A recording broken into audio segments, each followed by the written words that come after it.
बिस्मिल्लाहिर्रहमानिर्रहीम। पाकिस्तान में रहने वाले और बैरून मुल्क रहने वाले तमाम बहन भाइयों और दोस्तों को फ़हमीदा शौकत का बहुत बहुत सलाम। तो जनाब देखें, आज जो मैं रेसिपी आप लोगों के लिए लेकर हाजिर हुई हूँ तो वो जनाब है मक्कों की भुजिया। तो देखें, ये मक्कों की भुजिया बनाने के लिए मैंने ये 1 किलो मक्को ली है और एक दरमियानी साइज़ की मैंने प्याज ली है, 2 टमाटर लिए हैं जिनका छिलका उतार के काट कर मैं इसमें शामिल करूँगी। 1 टीस्पून जो है मेरे पास ज़ीरा है और ये 1/2 टीस्पून जो है 1/4 टीस्पून जो है मेरे पास हल्दी है, 1/2 टीस्पून मेरे पास नमक है और ये 3-4 हरी मिर्चें हैं और इसके साथ ही ये अदरक लहसुन का पेस्ट है 1.5 चम्मच। तो जनाब ये जो है ये बहुत कम उस चीज़ों से ये जो है मक्कों की भुजिया तैयार होती है। कुछ लोग इसकी मक्कों का साग भी बनाते हैं। तो मक्कों का साग जो होता है ना वो बिल्कुल घुटा हुआ पिसा हुआ होता है। तो मैं इसको पिसा हुआ घुटा हुआ नहीं बना रही हूँ, बल्कि मैं इसको पकाऊंगी और इसको भूनूंगी अच्छी तरह से और इसकी भुजिया तैयार करूंगी। तो देखिए, ये जो मक्को है इसकी मैंने एक टहनी अलग हटा के रखी हुई है आपको दिखाने के लिए। तो देखिए, ये जो है इस तरह से ये मक्को है, मक्को के पत्ते हैं और ये इसकी डंडी है। देख रहे हैं ना आप लोग, ये मक्को होती है इस तरह से। और इसके अंदर जो है ना ये फूल भी होते हैं और इसके अंदर ना मोटे मोटे से हरे हरे कच्चे कच्चे बीज होते हैं। जो वो हरे होते हैं तो वो कच्चे होते हैं और वो पकने के बाद जो है वो पर्पल कलर के हो जाते हैं। देखिए, ये जो है ना, जैसे ये बीज नज़र आ रहा है ऐसे ये जो बीज है ये पकने के बाद जो है ब्राउन कलर पर्पल कलर का हो जाएगा। तो ये मक्को के पत्ते हैं जिनको मैंने तोड़ के पत्तों को तोड़ा है। कच्चे कच्चे पत्ते जो थे, जो बारीक डंडियों के साथ में जिस तरह से देखें ये है, ये मैंने ये यहाँ से तोड़ लिया। ये कच्ची डंडी है, इसको मैंने तोड़ लिया। तो ये सारे पत्ते मैंने तोड़कर अच्छी तरह से पहले मैंने इन्हें धोया है 3-4 दफ़ा पानी से, फिर उसके बाद मैंने कटिंग करी है। अगर आप लोग पहले इसे पत्तों को तोड़ लेंगे और धो लेंगे तो आसानी से बहुत अच्छी सफाई से धुल जाएंगे और ये मतलब बहुत अच्छे तैयार होगी आपकी मक्कों की भुजिया। तो देखिए, ये मक्कों की भुजिया तैयार करने के लिए मैं सबसे पहले ये करती हूँ कि चूल्हा ऑन कर उस पर पतीली रख के उसके अंदर तेल शामिल करती हूँ। तो देखिए जनाब, ये जो है मैंने चूल्हा ऑन करके एक पतीली में 1 छिटाक तेल डालकर मैंने इसको अच्छी तरह से गरम कर लिया है। अब इसके अंदर मेरे पास जो ये प्याज है जो मैंने काट के रखी है ये मैं इसमें शामिल करूँगी। तो ये मैंने प्याज इसमें शामिल कर दी और इसको हल्का सा ब्राउन कर दूँगी। ठीक है, तो मैं ये थोड़ा सा इसको गोल्डन कर रही हूँ। प्याज हमारी गोल्डन होना शुरू हो रही है। इसमें हम इसके साथ ही हमारे पास जो ये ज़ीरा है इसको हम हाथ से मसल के ज़रा सा डाल देते हैं, अच्छी खुशबू आएगी। तो ये ज़ीरा डाल देते हैं और इसको भी इसके साथ थोड़ा सा फ्राई कर लेते हैं ज़ीरे को। ज़ीरा और प्याज हमारी होना शुरू हो गई है गुलाबी। अब हम इसके अंदर ये अदरक लहसुन है ये हम इसमें शामिल कर रहे हैं और इसको हम अदरक लहसुन को और प्याज को ज़ीरे को भून लेते हैं। ठीक है, इसको अच्छी तरह से मैं भून लेती हूँ ताकि कच्चापन जो है अदरक लहसुन का ख़त्म हो जाए। तो देखिए, ये अदरक लहसुन जो है अच्छी तरह से इसमें भुन गया है, सुर्ख हो गया है।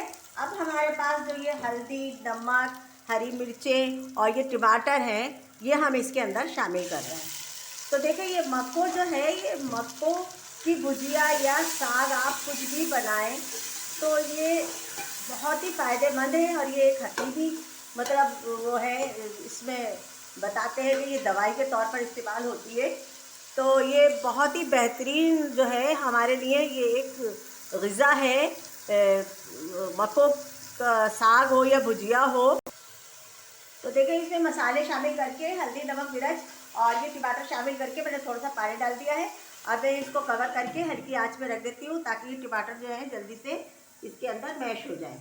ठीक है, तो देखिए, ये जो है मैंने टमाटर डाल के थोड़ा सा पानी डाल दिया था और वो जो मसाला है और ये टमाटर है अच्छी तरह से ये भुन गए हैं, घुट गए हैं। तो अब मैं इसके अंदर मेरे पास जो ये मैंने मक्को धो के रखी है सब्ज़ी ये मैं इसके अंदर शामिल करूँगी और इसको पकाऊँगी। तो हाँ, मैं ये बता रही थी कि ये मक्को जो है ये इतनी फ़ायदेमंद है हमारे सबके लिए कि ये मतलब जो भी बादी या सूजन वरम सूजन जो आपके ऊपर जिस्म में हो कहीं, या पेट की कोई बीमारी हो, उसको ये दूर करती है। वरम सूजन कम करती है, दर्द कम करती है, हड्डियों का दर्द कम करती है, बादी को ख़त्म करती है। तो यानी कि ये इतनी बेहतरीन ये एक सब्ज़ी है जो हमारे लिए बड़ी फ़ायदेमंद है। अगर हम इसको इसी तरह से हल्के मसाले के साथ बनाकर खाएं तो बड़ी फ़ायदेमंद है ये। ज़्यादा हमें मतलब नमक मिर्च ज़्यादा चटखारेदार नहीं चाहिए। और दूसरी ये कि इसका लोग जो है इसका मक्कों का पानी भी बनाकर पीते हैं, बल्कि बाज़ार में इसकी बोतलें मिलती हैं अरक़े मक्कों की, तो वो बहुत मतलब वो भी लोग इस्तेमाल, औरतें ज़्यादा इस्तेमाल करती हैं जो ज़चकी के दौरान में, तो बादी जो है उनकी वो ख़त्म होती है, वरम वगैरह जो होता है वो भी दूर होता है।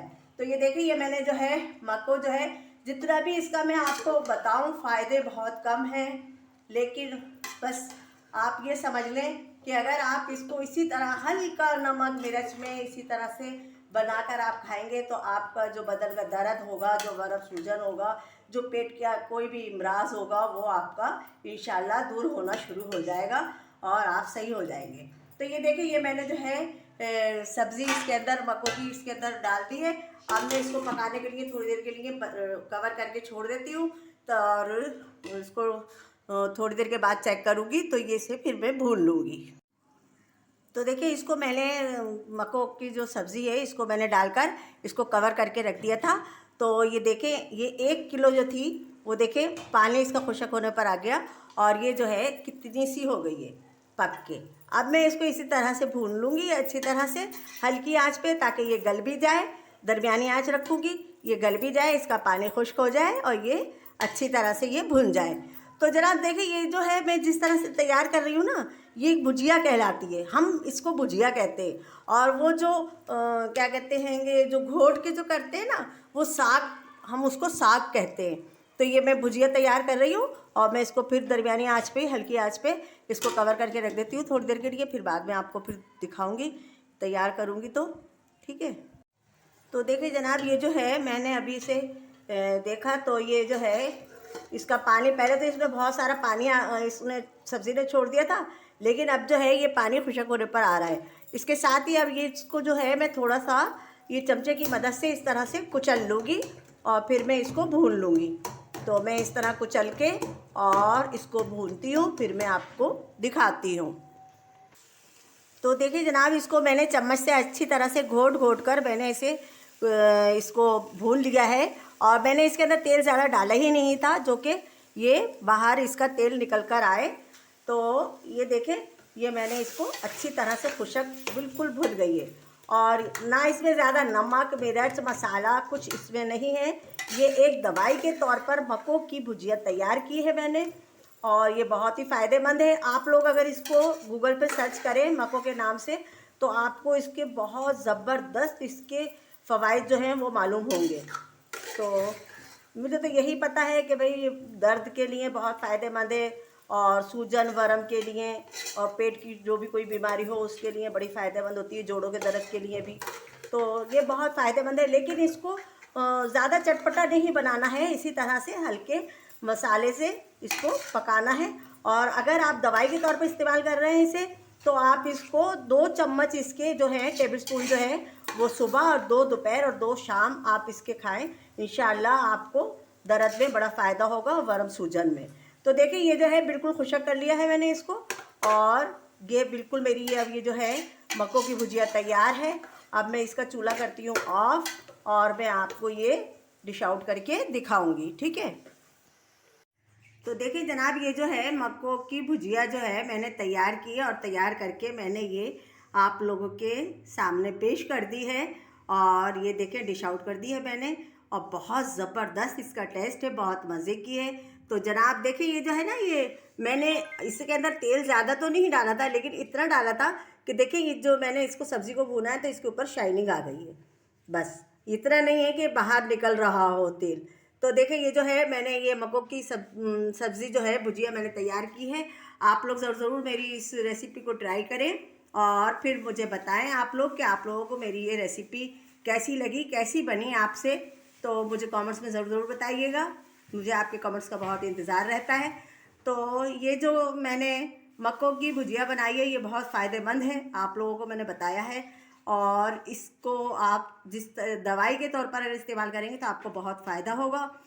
और जनाब ये जो है इस रेसिपी के साथ ही इन दुआओं के साथ कि आप लोग जहाँ कहीं हैं खुश रहें, आबाद रहें, अल्लाह आपको साथ तंदुरुस्ती के ज़िंदगी दे, इज़्ज़त दे, दौलत दे, रोज़ी दे, रिज़्क़ में बरकत दे और अल्लाह आपके दस्तरख़्वान को वसी से वसी तर बनाए।